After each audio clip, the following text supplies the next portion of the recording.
नमस्कार, मैं श्वेता सिंह आपका स्वागत करती हूँ। रात के 8 बज रहे हैं। वक्त है बड़ी खबरों से आपको खबरदार करने का।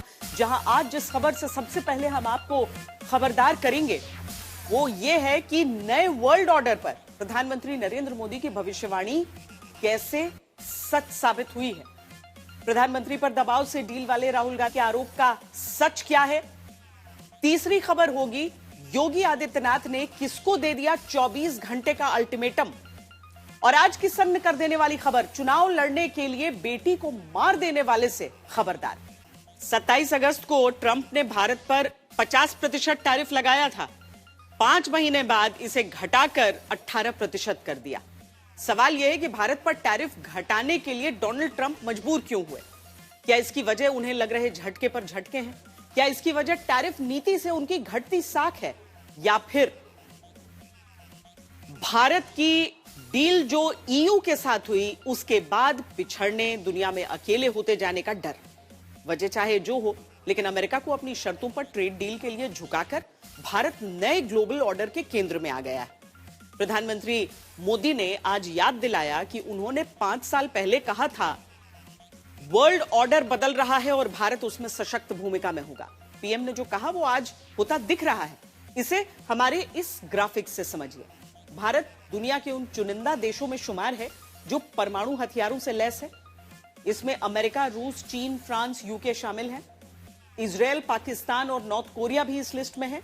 लेकिन भारत, अमेरिका, रूस, चीन ही सबसे बड़ी परमाणु महाशक्तियां हैं जो जल, थल और नभ तीनों से परमाणु हमला करने की ताकत और क्षमता रखते हैं। बड़ी बात यह है कि भारत परमाणु महाशक्तियों के अलावा सबसे बड़ी अर्थव्यवस्थाओं में भी शामिल है। हम दुनिया में अभी चौथे नंबर पर हैं, जो जल्द ही तीसरे नंबर पर होंगे। $1 ट्रिलियन से ज्यादा की इकोनॉमी वाले कई देश हैं। इसमें कनाडा है, सऊदी अरब, स्विट्जरलैंड, पोलैंड, इंडोनेशिया। इनसे बड़ी इकोनॉमी में जर्मनी, दक्षिण कोरिया, दक्षिण अफ्रीका, ऑस्ट्रेलिया शामिल है। तुर्की, स्पेन भी इसमें शामिल है। ये देश आर्थिक रूप से शक्तिशाली हैं, लेकिन इनके पास परमाणु हथियार नहीं। पर भारत, अमेरिका, चीन, रूस और फ्रांस वो मुट्ठी भर देश हैं जिनकी इकोनॉमी भी बड़ी है और जिनके पास आधुनिक परमाणु शक्ति है। मतलब ये देश आर्थिक और सैन्य दोनों मामलों में सबसे शक्तिशाली हैं। अमेरिका और चीन के पीछे निश्चित रूप से भारत है, जो लगातार इन दोनों के बीच का फासला कम कर रहा है। इनमें ईयू के बाद अमेरिका से हुई ट्रेड डील मील का पत्थर साबित होगी। सबसे बड़ी बात, अमेरिका और चीन के बीच प्रतिस्पर्धा में जिसकी तरफ भारत होगा उसका पलड़ा भारी होगा। कोरोना के दरमियान भारत ने जिस प्रकार से अपने आप को संभाला और दुनिया को संभालने में मदद की, एक प्रकार से टर्निंग पॉइंट है। वो तारीख थी 10 फरवरी 2021, जब संसद में खड़े होकर कोरोना काल में प्रधानमंत्री नरेंद्र मोदी ने पहली बार देश को बदलते नए वर्ल्ड ऑर्डर से खबरदार किया। दुनिया को ये बताया कि नए वर्ल्ड ऑर्डर का भारत सबसे मजबूत खिलाड़ी बनकर उभरेगा। पोस्ट कोरोना जो नया वर्ल्ड ऑर्डर तैयार होगा और होना ही है, ऐसी स्थिति में भारत विश्व से कट करके नहीं रह सकता। हमें भी एक मजबूत प्लेयर के रूप में उभरना होगा। नए वर्ल्ड ऑर्डर में भारत को अपनी जगह बनाने के लिए भारत को सशक्त होना पड़ेगा, समर्थ होना पड़ेगा, और उसका रास्ता है आत्मनिर्भर भारत। साल 2021 से लेकर 2026 तक दुनिया पूरी तरह बदल गई। नरेंद्र मोदी ने जो भविष्यवाणी की सच साबित हुई। भारत बदलते नए वर्ल्ड ऑर्डर के केंद्र में है। जब डोनाल्ड ट्रंप नाम के तूफान ने हर नियम और भरोसे को तार-तार कर दिया, तब नए वर्ल्ड ऑर्डर में भारत अपनी शर्तों पर दुनिया से रिश्ते बना रहा है। यूरोपियन यूनियन से फ्री ट्रेड एग्रीमेंट के 7 दिन के भीतर अमेरिका से हुई ट्रेड डील इस बात का पुख्ता सबूत है। आज जब वैश्विक परिस्थितियों में आर्थिक स्वार्थ दिनों दिन बढ़ रहा है, तब समय की मांग है कि हम उन संकटों के रोते बैठने की जरूरत नहीं है। हिम्मत के साथ हम अपनी लकीर को लंबी करें। दुनिया ने देखा कि नरेंद्र मोदी ने जो कहा वो किया। अमेरिका के 50% टैरिफ के आगे नहीं झुके, आखिर में अपनी शर्तों पर डील की। भारत ने जिस तरह से अपनी शर्तों पर 27 जनवरी को यूरोप के 27 देशों के साथ फ्री ट्रेड एग्रीमेंट किया, उसे अमेरिकी दबदबे के अंत की शुरुआत माना गया। इसके 7 दिन बाद ट्रेड डील पर डोनाल्ड ट्रंप का राजी होना बताता है नए वर्ल्ड ऑर्डर को लेकर प्रधानमंत्री नरेंद्र मोदी की भविष्यवाणी सटीक साबित हुई है। भारत और अमेरिका के बीच हुई टैरिफ डील के बाद एनडीए सांसदों की बैठक में प्रधानमंत्री नरेंद्र मोदी का माला पहनाकर स्वागत होता है। प्रधानमंत्री ने एनडीए सांसदों की बैठक में कहा, मैंने कहा था कि वर्ल्ड ऑर्डर बदल रहा है। कोविड के बाद से वो दिख रहा था। आज वर्ल्ड ऑर्डर भारत के पक्ष में मुड़ रहा है। अमेरिकी ट्रेड डील से अच्छा वातावरण बना है। लोग इसे लेकर आलोचना कर रहे थे, लेकिन हमने धैर्य रखा। धैर्य का परिणाम निकला। अब मैन्युफैक्चरिंग बढ़ेगी और देश में क्वालिटी प्रोडक्ट बनाए जाएं। प्रधानमंत्री नरेंद्र मोदी ने एनडीए सांसदों की बैठक में जैसे ही ये शब्द कहे, पूरा हॉल भारत माता की जय और वंदे मातरम के नारों से गूंज उठता है।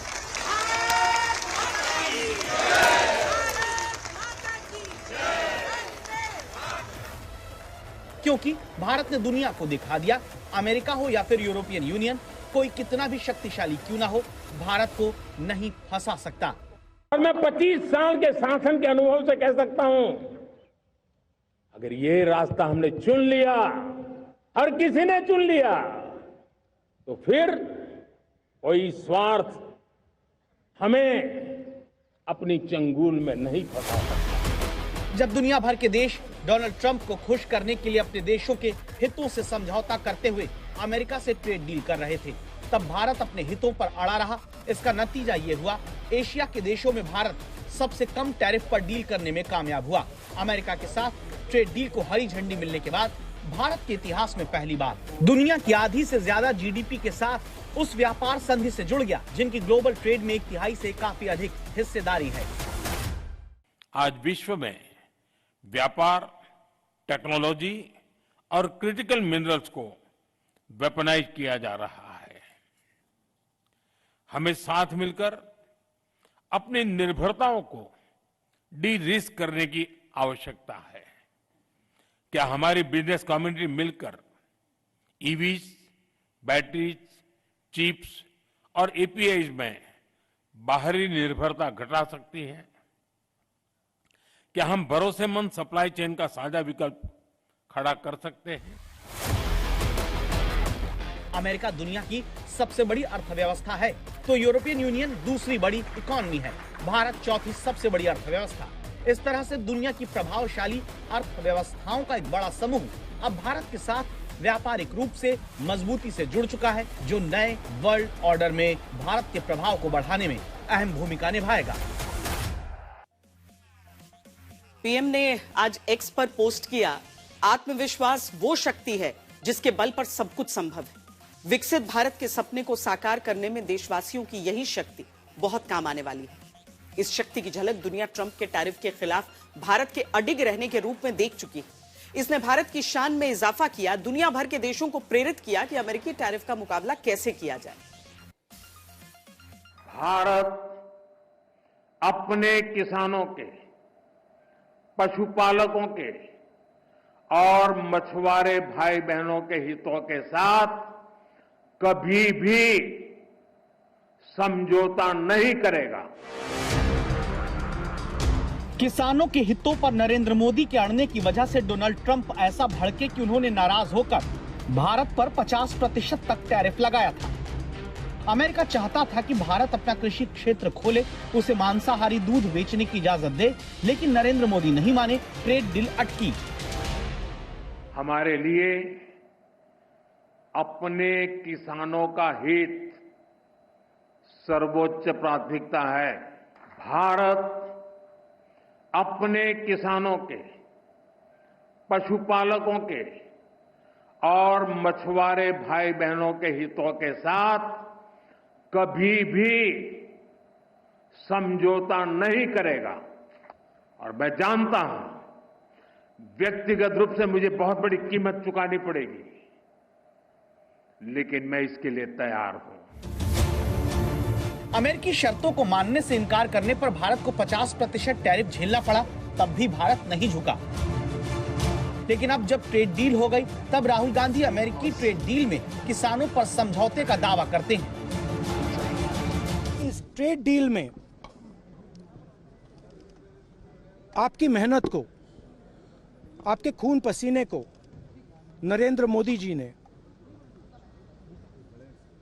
बेच दिया है, और वो इसलिए बेचा है क्योंकि ये कॉम्प्रोमाइज्ड है। इसलिए मुझे वहां नहीं बोलने देना है। नरेंद्र मोदी जी डरे हुए हैं। संसद से सड़क तक विपक्ष किसानों के मुद्दे पर हमलावर है, नारेबाजी हो रही है, बयान दिया जा रहा है। मैं यहाँ ये बताना चाहता हूँ कि मैं विपक्ष की हताशा, विपक्ष का फ्रस्ट्रेशन, ये स्पष्ट मुझे दिखता है, जिन्हें अच्छाई में भी बुराई दिखने का एक तरीका बन गया है। इस विरोध के केंद्र में डोनाल्ड ट्रंप की तरफ से किए गए 3 दावे हैं। पहला, भारत रूस से तेल खरीदना बंद करेगा। दूसरा, भारत अमेरिकी सामान पर 0 टैरिफ लगाएगा। और तीसरा दावा ये कि 500 बिलियन अमेरिकी डॉलर से ज्यादा की अमेरिकी ऊर्जा, प्रौद्योगिकी, कृषि, कोयला और दूसरे उत्पादों को भारत खरीदेगा। डोनाल्ड ट्रंप की तरफ से किए गए इन दावों के आधार पर विपक्ष पूछ रहा है कि प्रधानमंत्री के उस वायदे का क्या हुआ जिसमें उन्होंने किसी भी कीमत पर समझौता न करने की बात कही थी। भारत के किसान, भारत के मछुआरे, भारत के पशुपालक, उनसे जुड़ी किसी भी अहितकारी नीति के आगे मोदी दीवार बन के खड़ा है। सबसे बड़ा सवाल किसानों को लेकर है, जिसे लेकर सरकार की तरफ से कहा गया, अमेरिका से ट्रेड डील में किसानों के हितों के साथ कोई भी समझौता नहीं हुआ है। कृषि और डेयरी में जो संवेदनशील क्षेत्र संरक्षित थे वो आगे भी रहेंगे। सबसे बड़ी बात यह कि किसानों को लेकर ही 19 साल तक यूरोपियन यूनियन से बात अटकी रही, और जब भारत ने समझौता किया तो कृषि और डेयरी क्षेत्र को बाहर रखा। सवाल है कि जब सरकार ने अपनी सीमाएं तय कर दी तो वो अमेरिका के साथ ऐसा क्यों नहीं करेगी। माननीय प्रधानमंत्री नरेंद्र मोदी जी ने हमेशा एग्रीकल्चर और डेयरी, इन दोनों सेक्टर्स को संभाला है, उनके हितों को संभाला है। यूएस ट्रेड डील में भी भारत के जो सेंसिटिव सेक्टर्स हैं, एग्रीकल्चर को लेके, डेयरी को लेके, उनको संरक्षित किया गया है। अमेरिका के साथ ट्रेड डील को लेकर एक सवाल रूस से तेल खरीदना बंद करने के ट्रंप के दावे को लेकर है। इस सवाल पर सरकार का कहना है कि भारत दुनिया में जहां भी प्रतिबंध नहीं है वहां से कच्चा तेल बाजार के मूल्य के आधार पर खरीदता रहेगा। वेनेजुएला पर पाबंदी लगने से वो नहीं खरीद रहा था, और अब जब पाबंदी हट गई तो भारत खरीदेगा। रूस से भारत लगातार तेल खरीदना कम कर रहा है। पिछले साल जून में भारत 20 लाख बैरल प्रतिदिन रूस से कच्चा तेल आयात करता था, जो धीरे धीरे घटकर 13 जनवरी तक 11 लाख बैरल प्रतिदिन तक जा पहुंचा। मार्च तक इसके 8 लाख बैरल प्रतिदिन तक आने का अनुमान है। इसकी वजह यह है कि रूसी तेल पर छूट $23 प्रति बैरल से घटकर बहुत नीचे आ चुकी है। इस तरह सस्ते तेल का फायदा खत्म हो गया और भारत के लिए जोखिम ज्यादा बढ़ गया। ऐसे में भारत के हित में यही है कि वो 7 लाख करोड़ रुपए से ज्यादा के अमेरिकी निर्यात को तवज्जो दे, जिस पर लाखों रोजगार निर्भर है। सभी आसपास के देश, सभी जो देश हमारे साथ स्पर्धा करते हैं, उन सभी देशों में सबसे बढ़िया डील भारत को मिली है। आप सबको, हम सबको मिली है, जो देशवासियों के उज्जवल भविष्य के लिए शुभ संकेत लाती है। विपक्ष की तरफ से तीसरा सवाल अमेरिकी सामान पर 0 टैरिफ लगाने को लेकर है। ट्रंप की शर्तों पर डील हुई और पिछले 6, 7, 8 महीने से आप लगातार देख रहे हैं कि हिज मास्टर्स वॉइस बनी हुई है पूरी सरकार। जो ट्रंप कहता है वही यहां होता है। तो हम पीयूष गोयल की क्यों सुने और क्यों माने? अब हम इंतजार कर रहे हैं कि डील के डिटेल्स भी ट्रंप देगा और फिर हम बताएंगे भाई ये डील सही है या गलत। इस पर जानकारों की राय है कि इस तरह का बयान आमतौर पर चुनिंदा अमेरिकी उत्पादों पर ड्यूटी को कम करने या चरणबद्ध तरीके से खत्म करने की सहमति को दिखाता है। सबसे बड़ी बात यह है कि ये ना तो रूस से तेल खरीदना बंद करने को लेकर है और न ही अमेरिकी उत्पादों पर जीरो टैरिफ को लेकर। सरकार की तरफ से कोई आधिकारिक बयान नहीं दिया गया है जो बताता है कि ट्रंप के दावे एक तरफा है जो उनकी आदत में शुमार है। दुनिया इस वक्त दो हिस्सों में बंट गई। एक देश वो हैं जिनकी भारत के साथ ट्रेड डील हो गई है, एक देश वो हैं जो भारत से ट्रेड डील करना चाहते हैं। मतलब भारत से हर देश कारोबारी रिश्ते मजबूत रखना चाहता है क्योंकि सब जानते हैं कि नए वर्ल्ड ऑर्डर के केंद्र में भारत है।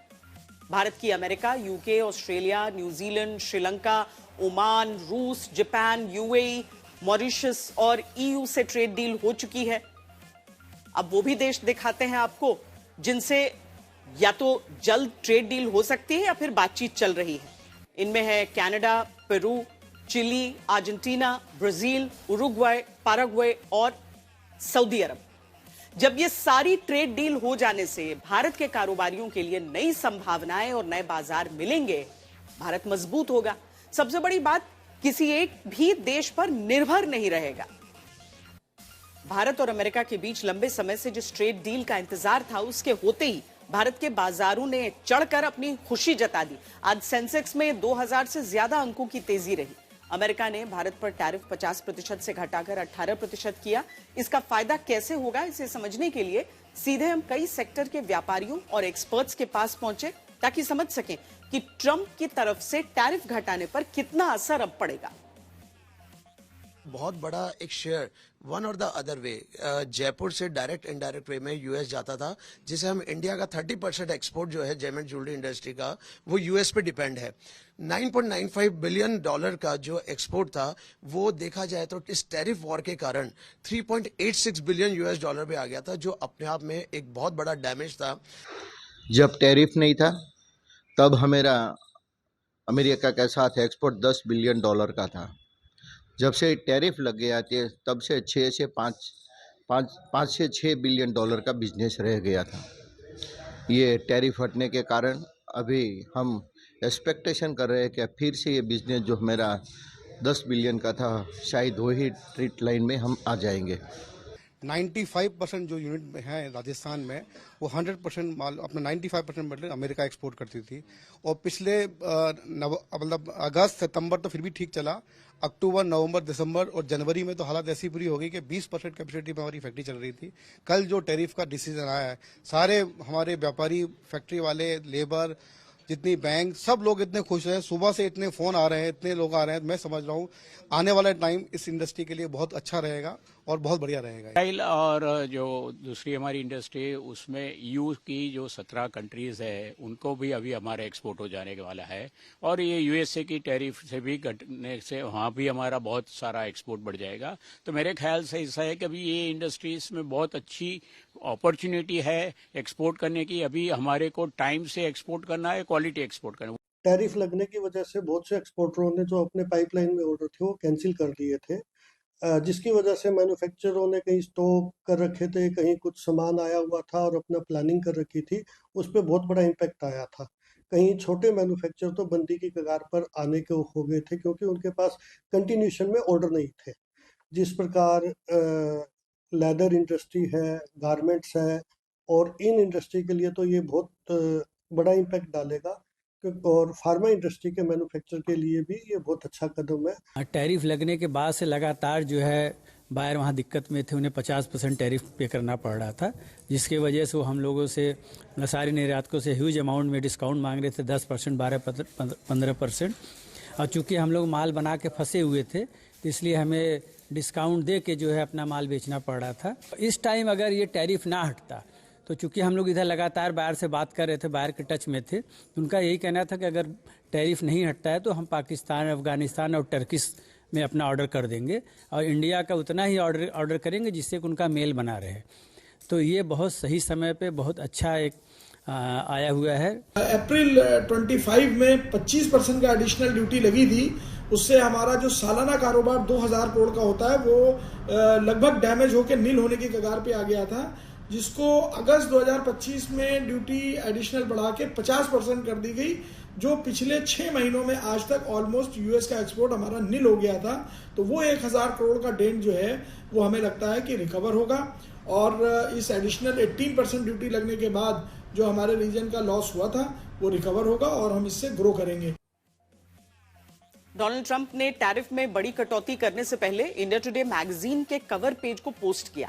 News makers of the year 2025 शीर्षक वाले इस कवर पर दुनिया के 2 सबसे प्रभावशाली नेताओं डोनाल्ड ट्रंप और नरेंद्र मोदी की तस्वीर दिखाई गई है। मैगजीन ने इसके लिए the mover and the shaker tagline का इस्तेमाल किया था।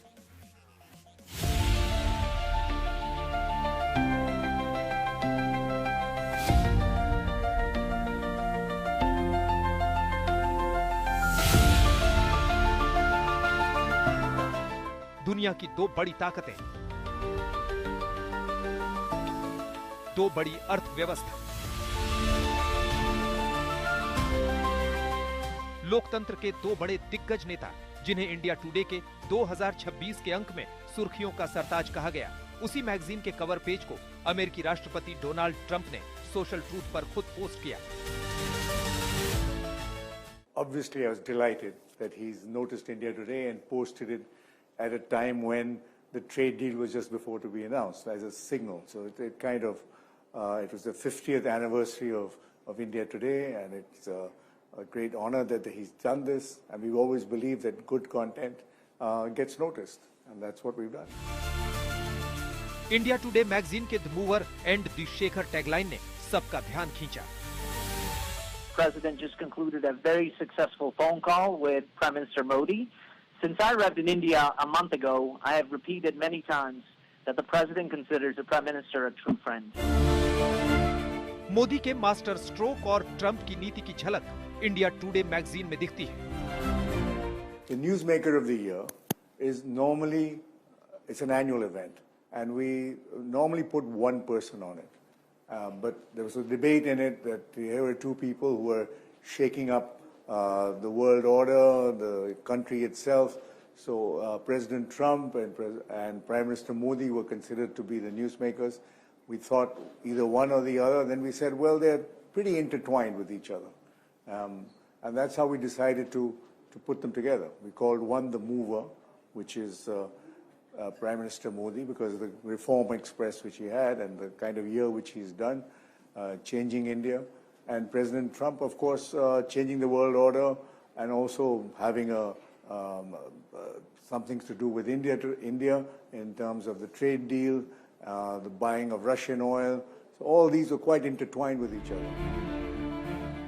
इंडिया टुडे मैगजीन का ये कवर सिर्फ साल का आकलन नहीं, ये दुनिया को बताया गया कि जहां भारत स्थिरता और निरंतरता का प्रतीक बनता दिखता है, वहीं अमेरिका ट्रंप के द्वार में अप्रत्याशित फैसलों की पहचान के लिए मशहूर है।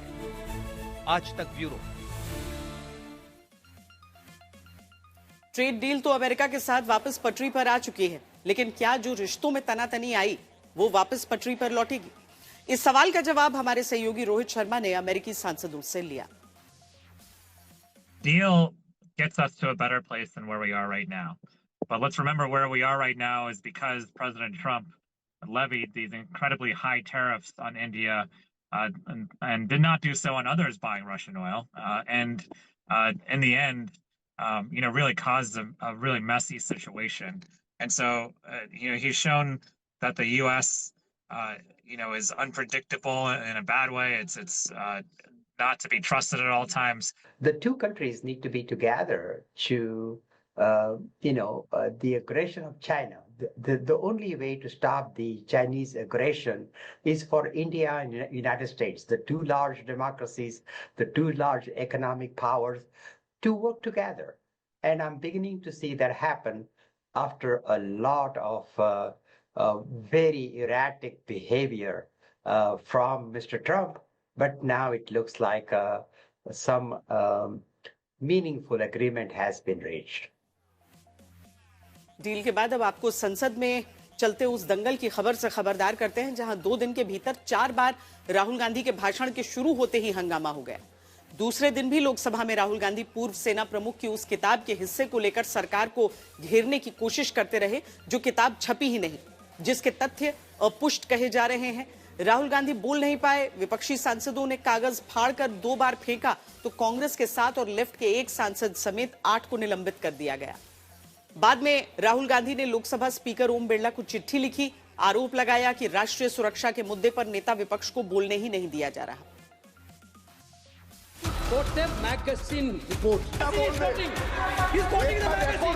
सोमवार को 3 बार में 62 मिनट तक राहुल गांधी चीन के टैंक के भारत आने की बात पूर्व सेना प्रमुख की अप्रकाशित किताब के हवाले से कहकर सरकार को घेरना चाहते रहे।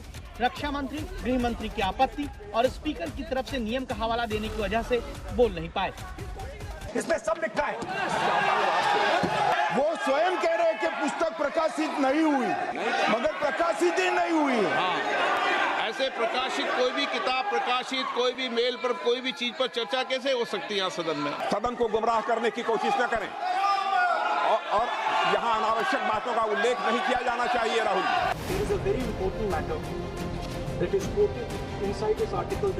मंगलवार दोपहर 2 बजे राहुल गांधी को फिर मौका मिलता है।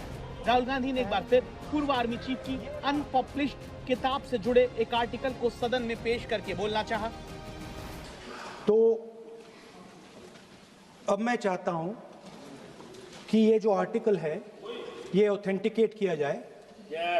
आप ऑथेंटिकेट कीजिए और मैं इस पे बात करना चाहता हूं। हंगामा हुआ। राहुल गांधी ने इसके बाद फिर बोलना शुरू किया। Is I want to make a statement about what happened between China and India and how our Prime Minister reacted to it. Why am I being stopped? Sir, in Ladakh, in eastern Ladakh, there was a conflict. Our soldiers were killed.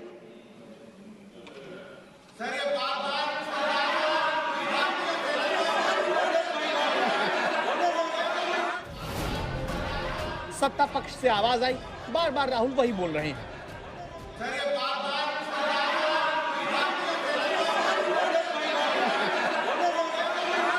माननीय श्री नरेश उत्तम पटेल जी। इसके तुरंत बाद राहुल गांधी की जगह पहले Samajwadi party, फिर TMC और फिर डीएमके के सांसदों को बोलने के लिए कहा गया। उन्होंने राहुल के समर्थन में सदन के भीतर बोलने से मना कर दिया। माननीय श्री नरेश उत्तम पटेल जी, आप बोलना नहीं चाहते हैं, आप बोलना नहीं चाहते हैं। माननीय श्रीमती शताब्दी राय, माननीय श्रीमती शताब्दी राय, माननीय श्रीमती शताब्दी राय,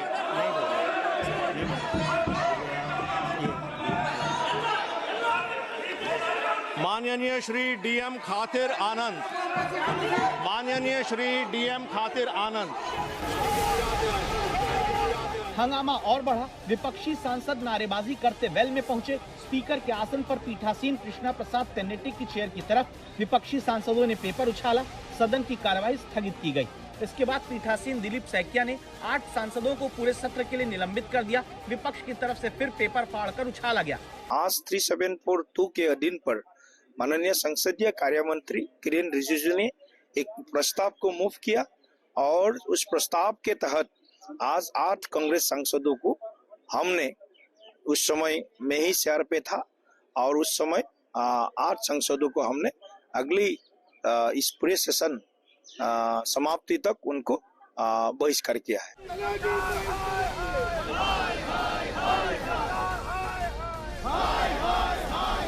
निलंबित सांसदों के साथ राहुल गांधी और प्रियंका बाहर मकर द्वार पर आकर प्रदर्शन करने लगे। समाजवादी पार्टी ने साथ दिया। इतिहास में पहली बार हिस्ट्री में एलओपी को प्रेसिडेंशियल एड्रेस में नहीं बोलने दिया। एकदम लोकतंत्र है, सबको बोलने की इजाजत होनी चाहिए, सबकी बात सुननी चाहिए। वो सदन से ऊपर तो है नहीं, इसलिए मैं चाहता हूँ कि डेडलॉक, हमारा तरफ से डेडलॉक नहीं है। हम सुनने के लिए कल प्रधानमंत्री जी भी खुद बैठे, हम लोग सब बैठे। 2 दिन के भीतर हंगामे से पेपर फाड़कर उछालने और निलंबन तक मामला आ चुका है। सवाल ये जरूर उठ रहा है कि जिस मुद्दे को लोकसभा में बहुत जरूरी बताकर राहुल गांधी उठाना चाहते हैं, वही मुद्दा कांग्रेस को क्या राज्यसभा में उतना जरूरी नहीं लगता, जहां सदन शांति से चल रहा है, या फिर केवल राजनीति हो रही है। अब खबर उत्तर प्रदेश के उस बुलडोजर की जो अवैध कब्जों पर चलता है तो कहीं जाति कहीं धर्म का सवाल विपक्ष से आता है, लेकिन उसी बुलडोजर ने क्या उत्तर प्रदेश में कई शहर के क्षेत्रफल से ज्यादा बड़ी जमीन को माफिया से कब्जा मुक्त कराया है? इसका पूरा हिसाब आज मुख्यमंत्री योगी आदित्यनाथ के अल्टीमेटम से सामने आया। अरे 24 घंटे का समय दे रहा हूं। उत्तर प्रदेश के अंदर जिस भी सरकारी भूमि पर किसी भूमाफिया ने कब्जा किया है उसको तत्काल छोड़ दें। 24 घंटे के बाद जब हम कार्रवाई करेंगे तो उसको जमीन तो छोड़नी ही पड़ेगी, लेकिन साथ साथ उसने जो कमाई की होगी उसको ब्याज सहित हम वसूली करेंगे। आप आश्चर्य करेंगे, 65,000 एकड़ लैंड हमारी खाली हुई थी, 65,000 एकड़ लैंड, और वो हमारा लैंड बैंक बना था।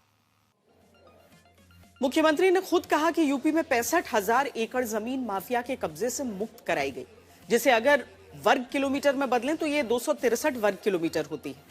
अब यूपी में 263 वर्ग किलोमीटर जमीन खाली होने की खबर सुनकर आप इसकी ताकत समझ सकें, इसीलिए हमने कई शहरों का क्षेत्रफल पता किया तो पता चला कि चंडीगढ़ 114 वर्ग किलोमीटर में है, आगरा 121 वर्ग किलोमीटर में है, अमृतसर 139 वर्ग किलोमीटर में, फरीदाबाद 189 वर्ग किलोमीटर, गाजियाबाद 210 वर्ग किलोमीटर, जमशेदपुर 224, रायपुर 226, पटना 250, कानपुर 260 वर्ग किलोमीटर। मतलब इनमें से किसी भी शहर को आप चुन लीजिए, उससे कहीं ज्यादा जमीन उत्तर प्रदेश में कहा जा रहा है कि अवैध कब्जे से छुड़वा ली गई है। अब उत्तर प्रदेश में योगी सरकार के दूसरे अल्टीमेटम की खबर से खबरदार करते हैं, जहां मुख्यमंत्री कह रहे हैं कि अपराधी को पुलिस गोली ना मारे तो क्या पुलिस गोली खाए। प्रदेश में एनकाउंटर पर उठते विपक्ष के सवालों पर आज एक बयान से मुख्यमंत्री ने खबरदार किया।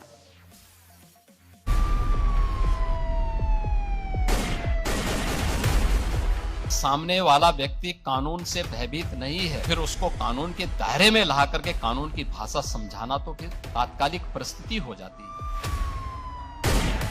अगर पुलिस गोली ना मारे तो क्या पुलिस गोली खाए? अगर उस अपराधी को गोली चलाने की स्वतंत्रता है तो पुलिस के पास भी हमने इसलिए पिस्तौल दी है कि वह भी उसके सामने उसका मुकाबला करे, जिस भाषा में समझे उस भाषा में उसको समझाने का काम करे।